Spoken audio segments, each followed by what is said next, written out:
நம்ம ஏடிஎம்கேவான எடப்பாடி பழனிசாமி ஐயா அவர்கள் வந்து பார்த்தோம்னா, நாமக்கல் மாவட்டத்தில் இருக்கக்கூடிய பரமத்தி வேலூர் சட்டமன்ற தொகுதிக்கு வந்து நேத்து இரவு வந்து கொட்டும் கனமழையில வந்து மிகப்பெரிய ஒரு பிரச்சாரத்தை வந்து மேற்கொண்டாருங்க. மக்களை காப்போம், தமிழகத்தை மீட்போம் சொல்லிட்டு அந்த ஒரு தலைப்புல வந்து பிரச்சாரத்தை வந்து மேற்கொண்டாருங்க. இந்த பிரச்சாரத்துல வந்து திரு தங்கமணி ஐயாவும் கலந்துக்கிட்டாருங்க.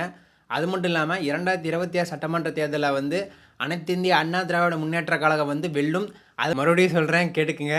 அதிமுகல அமைக்கிற கூட்டணி வலுவான கூட்டணின்னு சொல்லிட்டு ஆணித்தரமா அந்த இடத்துல வந்து பதிவு பண்ணியிருந்தாருங்க. அது மட்டும் இல்லாமங்க, அந்த கூட்டத்துல வந்து பார்த்தோம்னா, ஏடிஎம்கேவோட கொடியும், நம்ம டிவிகே கொடியும் பறந்துட்டு இருந்துச்சுங்க. நாமக்கல், திருச்செங்கோடு, குமராபாளையம், பரமத்தி வேலூர் சட்டமன்ற தொகுதியில வந்து தன்னுடைய பரப்புரை பொதுக்கூட்டத்தை வந்து ஏற்படுத்தியிருந்தாருங்க. அது மட்டும் இல்லாம மக்களிடையே வந்து கிட்னி முறைகேடு வழக்கை பற்றியும், அது மட்டும் இல்லாம கரூர் துயர சம்பவத்தை பத்தி நிறைய பேசியிருந்தாருங்க. திராவிட முன்னேற்ற கழகத்தை பத்தி நிறைய பேசியிருந்தாருங்க. அதாவது வந்து இந்த ஆட்சியில வந்து மிகப்பெரிய ஒரு சமூக சீர்கேடு நடந்திருக்கு. சட்ட ஒழுங்கு பிரச்சனை. இந்த ஆட்சியில வந்து விவசாயிகள், விவசாயம் சார்ந்த சில பிரச்சனைகள வந்து அரசு வந்து கண்டுகொள்றதில்ல அப்படின்னு விமர்சனங்கள் வந்து முன்வச்சாருங்க. இபிஎஸ் ஐயா அவர்கள் பேசவே டிவிகே தொண்டர்கள் வந்து தன்னுடைய டிவிகே கொடியை வந்து பறக்க விட்டு தன்னுடைய ஆதரவை வந்து தெரிவிச்சாங்க. தமிழக மக்களே, இந்த இரு கூட்டணியும் அமைந்தால் தமிழகம் எப்படி இருக்குன்னு சொல்லிட்டு கமெண்ட் பாக்ஸில் கமெண்ட் பண்ணுங்க. நம்ம சேனல் சப்ஸ்கிரைப் பண்ணுங்க, லைக் பண்ணுங்க, ஷேர் பண்ணுங்க.